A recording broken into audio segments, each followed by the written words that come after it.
저는 90년에 한국을 선교사로 떠났었습니다. 그래서 2006년까지 17년 동안 그 인도네시아의 동쪽 끝에 보면 이리안 자야라는 섬이 있습니다.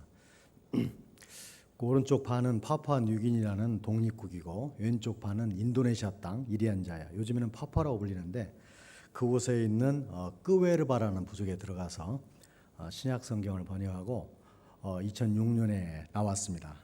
나와서 포항에 있는 한동대에서 4년 동안은 언어이라는 학문을 가르치면서 저에게 새로운 눈이 열리게 되었는데 스토리텔링이라는 것입니다.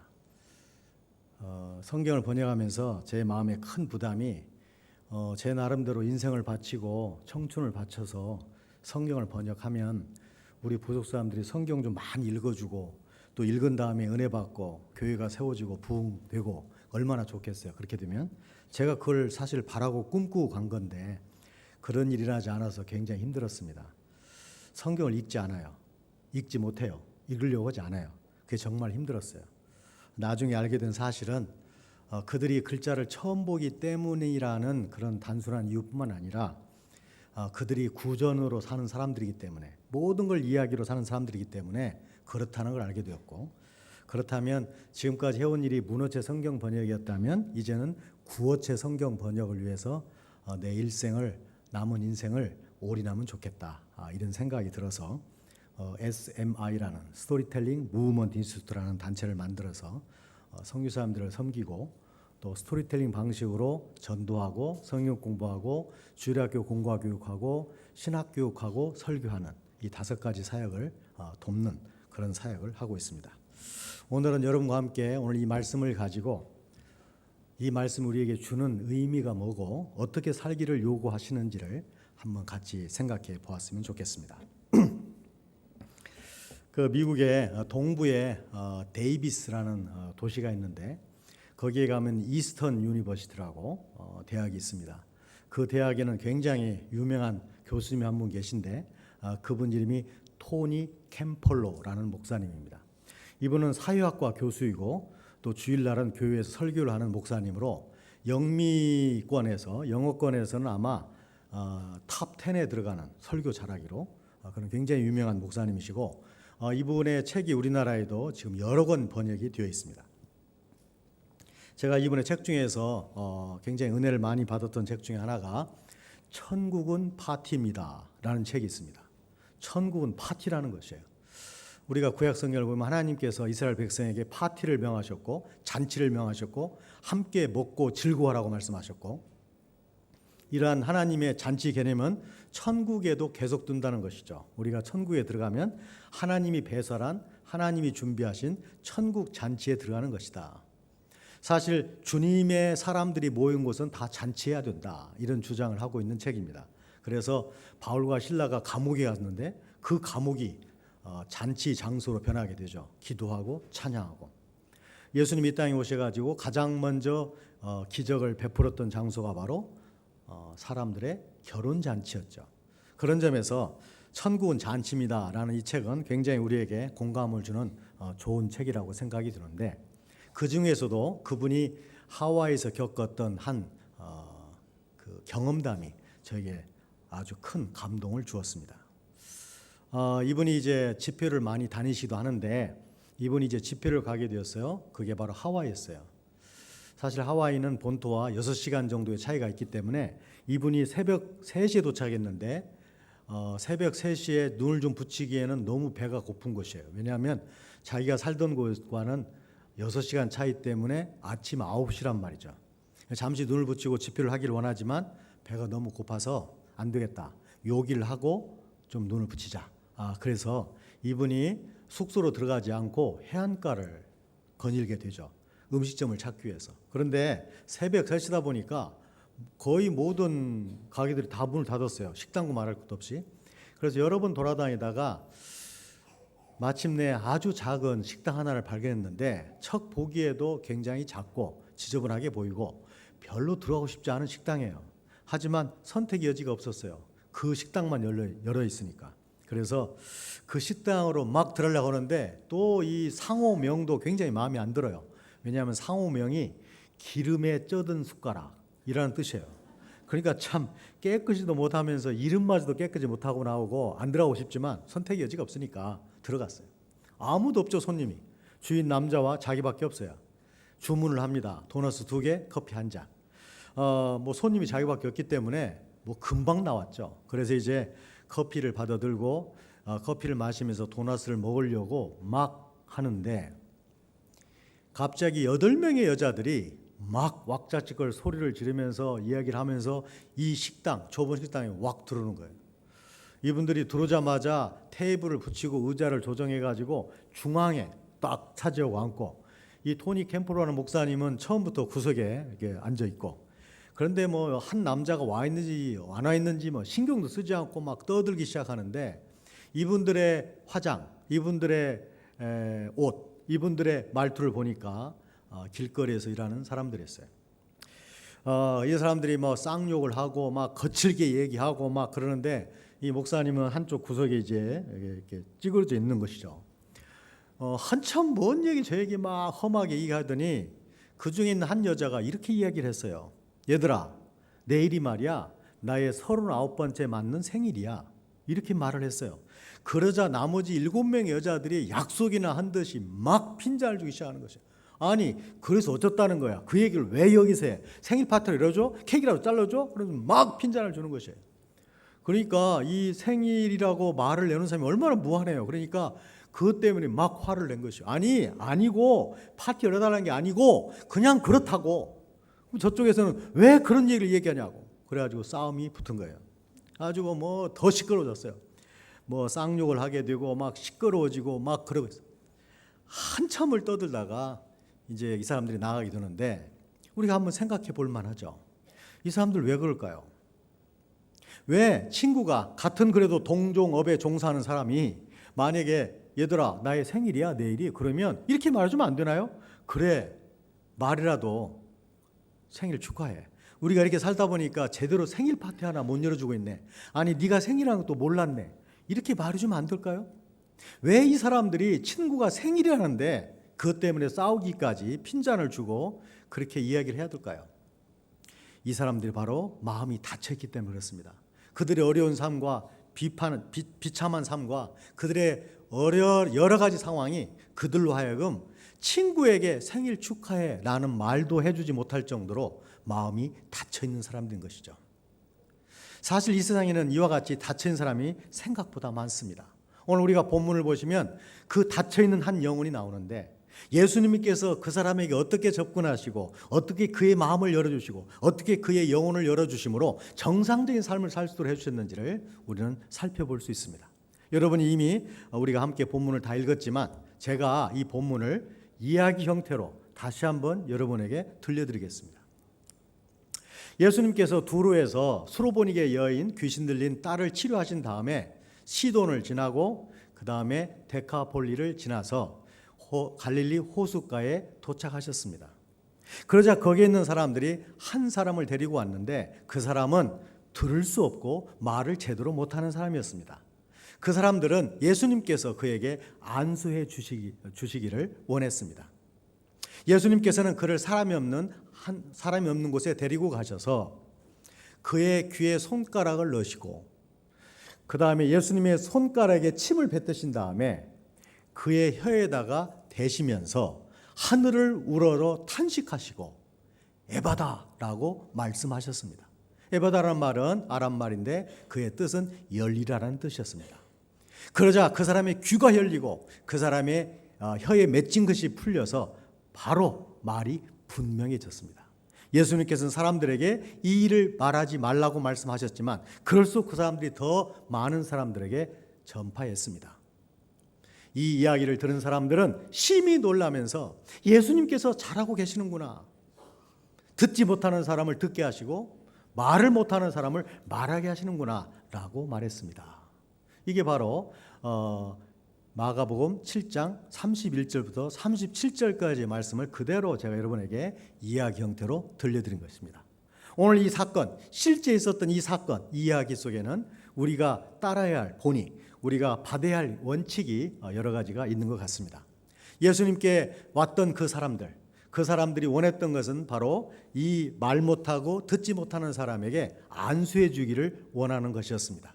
그런데 예수님께서 그를 어떻게 치료하셨는지를 우리가 한번 살펴보도록 하겠습니다. 여기에 보시면 예수님께서는 그 사람을 보시자 하늘을 우러러 탄식하셨다고 되어 있습니다.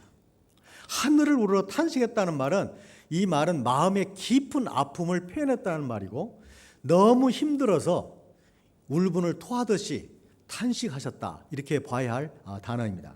예수님께서는 사실 어느 곳에 가시나 주님의 도움을 필요한 사람이 만나시면 항상 똑같은 마음의 반응을 보였는데, 그래서 학자들은 그 마음의 반응을 메시아 용어다라고 얘기하고 있습니다. 바로 그게 뭐냐?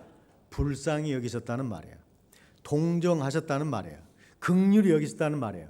특별히 마태는 이 같은 단어를 민망히 여겼다는 단어로 사용하고 있습니다. 이 민망히 여겼다, 불쌍히 여겼다, 긍휼히 여겼다는 단어는 메시아 용어라고 말씀을 드렸는데, 이 단어는 모두 하나의 명사에서 파생된 동사들입니다. 그 동사가 바로 헬라 말로 스플랑크논이라는 단어예요. 이 스플랑크는 어떤 단어냐면 사람이나 동물의 내장 또는 심장을 가리키는 단어입니다. 그래서 빌립보서 1장 8절에 보시면 바울이 이렇게 얘기하죠. 빌립보 사람들 향해서 내가 그리스도의 심장으로 여러분을 얼마나 사모하는지 하나님이 나의 증인입니다 라고 말하는데, 거기에 나오는 그리스도의 심장, 이 단어가 바로 스플랑크라는 단어예요. 우리가 가스불송에서 그리스도의 심장 가지고 라는 노래가 있는데, 그 노래의 심장이 바로 이 스플랑크라는 단어예요. 이 명사가 동사로 바뀌면 불쌍히 여긴다, 민망히 여긴다, 긍휼히 여긴다가 됩니다. 그러니까 이 단어를 가지고 어원적으로 이 단어의 의미를 생각해 본다면 이런 말이 들 것입니다. 예수님께서는 주님의 도움을 필요로 하는 사람을 만나시면 그의 내장이 심하게 흔들리셨습니다. 예수님께서는 주님의 도움을 갈구하는 심령을 만나시면 그의 심장이 요동을 쳤습니다. 주님께서는 주님의 도움을 요구하는 사람을 만나시면 그에게 삶으로 반응을 보이지 않고는 그를 지나칠 수 없는 사람이었습니다 라고 말해야 될 것입니다. 예수님께서는 이 다친 영혼, 마음이 다쳐버리고 주님을 모르기 때문에 영혼이 다쳐버리고 실제적으로 육체가 닫혀있는 이 사람을 만나시자 심하게 탄식하셨다는 것이에요. 마음을 아파하셨다는 것이에요. 우리 주위에는 이런 다친 영혼들이 많습니다. 다친 영혼들에 대한 우리의 자세와 우리의 태도와 우리의 마음은 무엇이 되어야 하는가? 탄식하는 마음, 아파하는 마음, 심장이 끊어지는 마음, 정말 심장이 너무 요동쳐가지고 너무 불편해서 그냥 지나칠 수 없는 마음, 그런 마음이 아니라면 우리는 어쩌면 영적인 문둥병에 걸렸는지도 모르죠. 여러분이 처음 예수를 믿으시고 믿지 않는 가족 때문에, 믿지 않는 친구 때문에, 믿지 않는 가까운 사람 때문에 그렇게 고통스럽고 그를 위해서 기도하고 애를 쓰고 했던 기억이 있으시다면, 그런데 불행하게도 요즘은 너무 편하게 살고 계시다면 우리는 주님의 그 긍휼의 마음, 사랑의 마음, 자비의 마음을 회복해야만 될 것입니다. 예수님은 그 사람을 향해서 탄식하는 그런 분이셨습니다. 그렇다면 예수님은 그 일만 하셨는가? 그렇지 않습니다.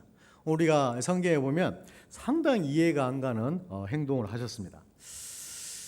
여기 보시면 예수님께서 그 사람을 사람 옴대로 데려가셔가지고 그 사람의 양쪽 귀에다가 예수님의 손가락을 집어넣으셨어요. 뭐 그것까지도 봐줄만 하죠. 예수님은 그 다음에는 손가락에다 침을 뱉으셨어요. 이 성경 원문에 보면 손가락 들에다가 침을 뱉으라고 그랬으니까 아마 2개 이상의 손가락에 침을 뱉으신 거예요. 그리고 가만히 생각해 보면 이 사람은 말을 못 알아듣잖아요. 혀를 내밀어 보세요. 그 말을 못 듣는단 말이죠. 아마도 예수님이 그 사람 앞에서 혀를 내밀었을 가능성이 높아요. 이렇게 해보라고. 그러고 난 다음에 그 침 뱉은 손가락을 그 혀에다가 대셨어요. 굉장히 이해가 가지 않는 행동이죠. 사실 저는 어릴 때 시골에 자라면서 의사놀이를 여러 번 한 적이 있어요. 누가 누워있으면 제가 스스로 귀에다가 손가락을 집어넣고 발바닥을 그의 몸에 대면서 청진기처럼 진단을 했던 그런 기억이 있어요. 예수님은 이상하게도 다른 사람은 그냥 말씀으로도 치료하시고 여러 가지 방법으로 치료하셨는데 이 사람에 대해서는 유독 손가락을 여러 번 쓰셨어요. 왜 그랬을까요? 우리가 한번 생각해 볼 만한 것이죠. 마가복음 8장에 보시면 예수님께서는 눈을 못 보는 사람, 봉사를 향해서는 침을 눈에다가 뱉으셨어요. 요한복음에 보시면 한 사람에게는 실로암 가서 씻으라고 말씀하시기 전에 뭘 하셨냐면 침을 땅에다 뱉고 지능으로 이겨가지고 그걸 눈에다 바르시고 실로암 가서 씻으라고 그랬어요. 예수님이 여러 가지 그런 행동을 보이신 적이 있는데 오늘 이 행동이 가장 비위생적이고 가장 더러운 행동처럼 보여요. 제가 사역했던 곳이 인도네시아 이리안자야 섬인데요. 오른쪽 반은 파푸아뉴기니아예요. 파푸아뉴기니아에는 세픽 강이 흐르고 있습니다. 굉장히 세계적으로 큰 강이고 긴 강인데 그 세픽 강의 상류에는 세픽 이완 부족이 살고 있어요. 이미 오래전에 미국의 싱글 여자 선교사님이 그 마을에 들어가서 세픽 말로 성경 번역을 끝냈습니다. 그런데 사실 이 부분을 번역할 때까지 이 동네 사람들은 별로 하나님의 말씀에 대해서 예수에 대해서 감흥이 없었어요. 그래서 동네 사람과 모여서 매일 이 여자 선교사님이 성경을 번역하고 있었는데 오늘 이 내용을 번역할 때 먼저 선교사님이 얘기를 해줬겠죠. 침을 뱉었다. 이 단어가 나오자 번역을 하던 마을의 청년들이 그 자리에서 벌떡 일어났어요. 그러면서 선교사에게 물었어요. 예수님이 뭘 하셨다고요? 침을 뱉었다고. 그러니까 침을 뱉으셨나요? 침을 뱉어서 이 사람을 치료하신 거예요? 그렇다고 그러니까 이 사람들이 뭐라고 말하냐면 예수님은 위대한 침 뱉는 자시군요. 아니 도대체 이게 무슨 말인가 물어봤더니 이 사람들은 부족말로 인간 피수라는 단어가 있어요. 이 단어는 침 뱉는 자라는 뜻이고 영험한 무당에게 붙여주는 이름이에요. 이 사람들은 영험한 무당은 침을 뱉어서 환자를 치료한다고 믿어요.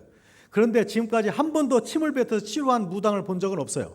그런데 자기들이 지금 번역하고 있는 이 책에서 진짜 영험한 분이 나오고 있는 것이에요. 침을 뱉어서 치료했단 말이죠. 이 사람들이 그의 계기가 되어가지고 그 영험한 예수님을 믿게 되는 일이라는데 어쩌면 그 사람들을 위해서 침 뱉는 일을 기록했는지도 모르겠어요. 하지만 제가 생각할 때 이 성경에서는 그보다도 남다른 특별한 의미가 있다고 생각합니다. 주님께서는 그를 치료하기를 원하셨고 열어주기를 원하셨지만 무엇보다도 그의 마음을 만져주기를 원하셨다는 사실을 생각하게 되었어요. 이 사람은 어릴 때부터 말을 못했습니다. 어릴 때부터 듣지 못했습니다. 그래서 항상 소외되는 삶을 살아왔습니다. 한 번도 다른 사람의 따뜻한 손길을 받아본 적이 없는 사람이었을 것입니다. 그래서 수많은 상처와 아픔이 있는 사람이었을 것입니다. 주님께서 그를 따로 한 곳에 데리고 가서 주님께서 직접 손가락을 넣으시고 그의 귀를 열어주시고 그 다음에 또 하나는 혀에다가 침을 뱉어 대시면서 사랑의 터치를 하고 계신다는 것이죠. 우리가 닫혀있는 사람, 주님의 도움이 필요한 사람, 마음을 열어줘야 할 사람들에 대해서 우리가 마음적으로, 심적으로 사랑의 마음, 동정의 마음, 긍휼의 마음을 갖는 건 중요합니다. 그러나 또 한 가지 중요한 게 있는데 그에게 필요한 실제적인 행동이 없다면, 사랑의 터치가 없다면, 사랑의 행위가 없다면, 사랑의 동작이 따르지 않는다면 그건 울리는 꽹과리가 될 가능성이 있죠. 주님께서는 그 상처받은 마음에 대해서 열어주시기 위해서 그에게 손가락을 넣으시고 손가락을 대신 게 아닌가라는 생각을 하게 됩니다. 주님께서는 그에게 사랑의 행위를 보여주셨던 것이죠. 주님은 그것만 끝낸 게 아닙니다. 또 한 가지 하셨는데 주님께서 에바다라고 말씀하셨어요. 에바다라는 말은 우리나라 말의 에바다가 아닙니다. 애를 받으라는 말이 아니고 이 말은 아람 말이에요. 우리 성경은 사실 가끔 아람 말을 쓰죠. 왜냐하면 예수님이 제자들과 함께 사용하셨던 모든 언어는 아람 방언이었어요. 그런데 제자들이 나중에 성경을 헬라 말로 기록하게 되죠. 그러니까 사실 우리의 신약 성경이 원문이 최초의 번역본이에요. 그런데 아람 말을 군데군데 사용하셨습니다. 왜냐하면 더 실감나도록 달리다곰, 에바다, 엘리엘리 라마 사박다니 이런 내용들은 헬라어로 쭉 번역을 하다가 갑자기 아람 방언을 그대로 사용하고 있습니다. 왜냐하면 실감나도록 하기 위해서. 사실 실감나는 정도가 아니라 여기에 나와 있는 이 사람에게는 또 다른 의미가 있는 말이었을 것입니다. 우리는 에바다라는 이 말이 사실은 굉장히 신비롭고 굉장히 이상한 말처럼 들릴 수도 있지만 이 말을 정작 처음으로 듣고 있는 이 사람에게는 바로 자기의 모해예요. 바로 이 사람의 마음의 언어가 어머니 젖꼭지를 물고 배웠던 들었던 언어가 바로 이 언어였어요. 이 사람이 처음으로 제대로 된 인간의 단어를 알아듣게 되었는데 그게 바로 에파타라는 이 단어였어요. 하나님 되신 예수님께서는 바로 그의 마음의 언어로 말씀을 전하고 계셨다는 것입니다.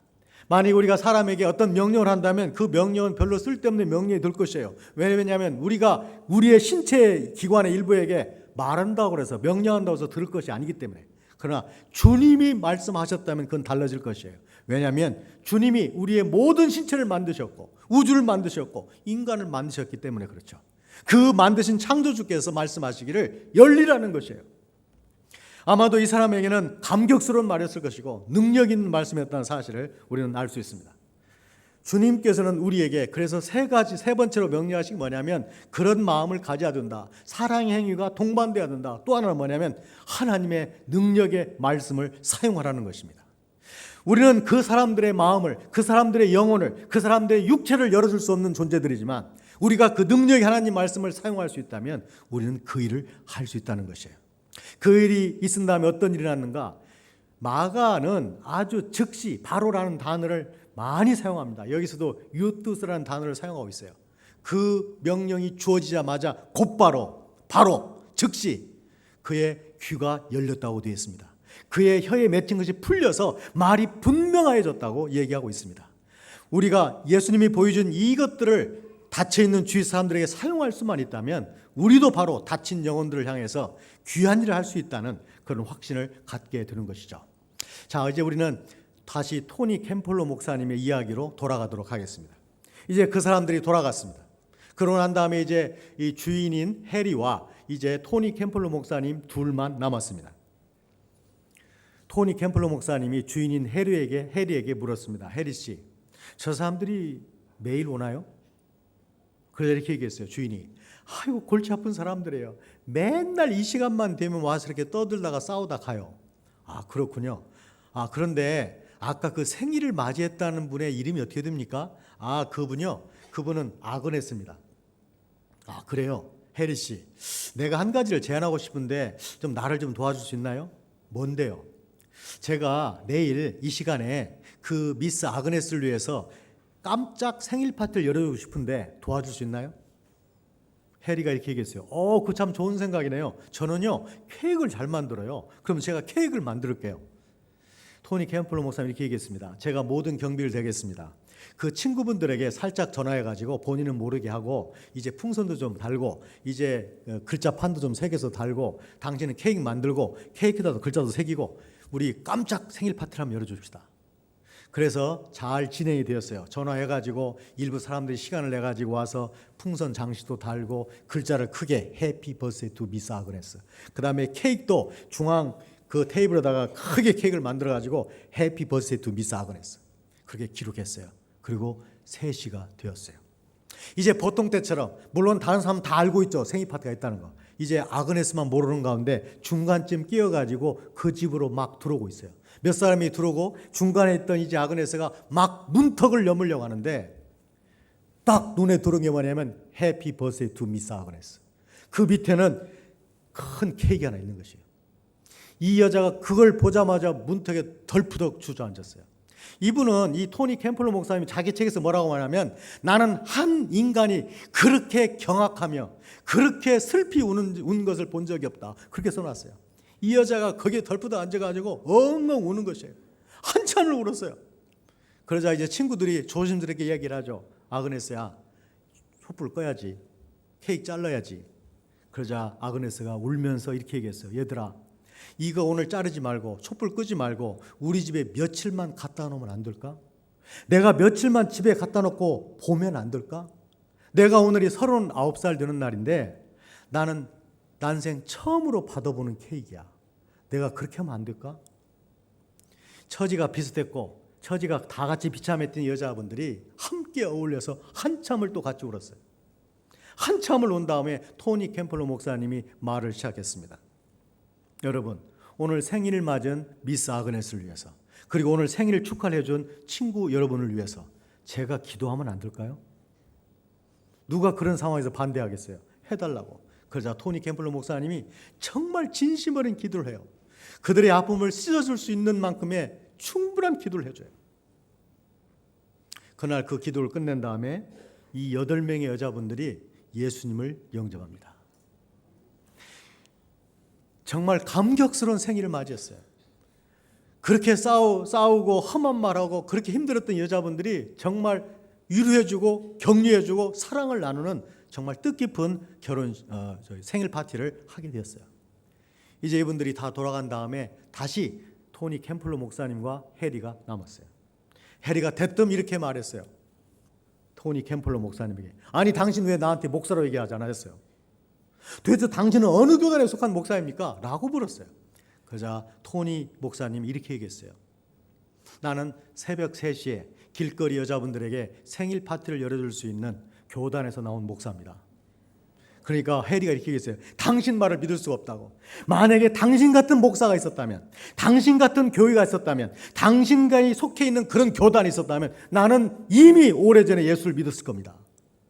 그날 해리가 주님 앞에 돌아왔어요. 사실 많은 사람들이 이렇게 얘기합니다. 지금은 전도가 안 된다고. 사실 전도가 어려운 게 확실합니다.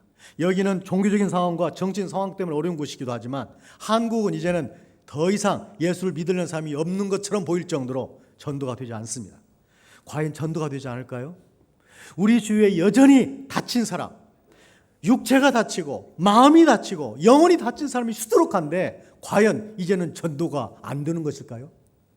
주님께서는 그러한 낙담의 노를 향해서 이렇게 말씀하십니다. 아니다. 지금도 네가 열려있다면, 네 교회가 열려있다면, 너의 공동체가 열려있다면, 열림을 간구하는 단체라면 다른 사람의 마음을 열어줄 수 있다라고 오늘 말씀은 얘기하고 있습니다. 우리가 그들 섬에 가져야 할 생각은 뭔가? 그들 향해 불쌍히 여기는 마음을 가져야 된다는 것입니다. 주님은 이 땅에 사시면서 그런 마음으로 사셨습니다. 오죽했으면 메시아 용어라는 단어를 쓸 정도로 주님은 그들을 향해 불쌍히 여기시고 긍휼히 여기시고 민망히 여기시는 분이었습니다. 여러분이 주위에 있는 사람, 여러분의 가까운 사람, 여러분의 도움이 필요한 사람을 향해서 이런 마음이 전혀 생기지 않는다면, 옛날에는 굉장히 이 마음 때문에 괴로웠는데 이제는 더 이상 괴롭지도 않고 편해지셨다면, 이제는 우리가 하나님 앞에 기도해야 할 것은 하나님, 나에게 다시 긍휼의 마음을 회복해 달라고 기도해야 될 것입니다. 그리고 그걸로 끝나지 않습니다. 그에게 필요한 사랑의 터치가 없다면, 그에게 감동을 줄 수 있는 사랑 행위가 없다면 그 사람의 마음을 얻는 건 어려울 것입니다. 그 다음에 무엇보다도 중요한 하나님의 말씀을 가지고, 하나님의 이야기를 가지고 그에게 나아간다면, 우리가 아무리 전도가 어렵고 힘들다고 말하지만 바로 그 사람의 마음을 열을 수 있고 그의 가정을 열을 수 있고 그의 문제를 열을 수 있다고 저는 확신합니다. 오늘 주님께서 우리에게 보여주신 다친 영혼을 향한 이 주님의 초청이 우리의 삶과 사역의 일부분이 되기를 주님의 이름으로 축원합니다. 기도하겠습니다. 하나님 아버지, 참으로 감사합니다. 오늘 또 이 복된 자리에 저희들을 초청해 주시고 우리의 마음을 열고 주님의 말씀을 받게 해주시고 다시 한번 다친 영혼들을 향해서 그들의 마음을 열어주겠다고, 열어줄 수 있도록 우리가 최선을 다하겠다고, 열어줄 수 있도록 우리가 마음을 회복하고 행동을 하고 무엇보다도 하나님의 말씀을 가지고 다시 한번 들고 나아가겠다고 결심할 수 있도록 은혜 주시니 참으로 감사합니다. 이 열린 연합교회를 통해서 이 지역과 관련된 사람들에게 하나님의 말씀을 가지고 그들의 마음을 열어주고 그들의 영혼을 열어줄 수 있는 복된 신앙인들이 이 교회에서 많이 나올 수 있도록, 아니 이 교회가 그 일로 쓰임받을 수 있도록 하나님 도와주시옵소서. 오늘들에게 귀한 시간 주셨고 귀한 말씀을 주셨고 귀한 결단을 주셨사오니 이 일이 우리의 삶과 사역에서 일어날 수 있도록 우리를 붙들어 주옵소서. 오늘들에게 귀한 시간 주심을 다시 한번 감사하고 이 모든 말씀을 예수님 이름으로 기도하였습니다. 아멘.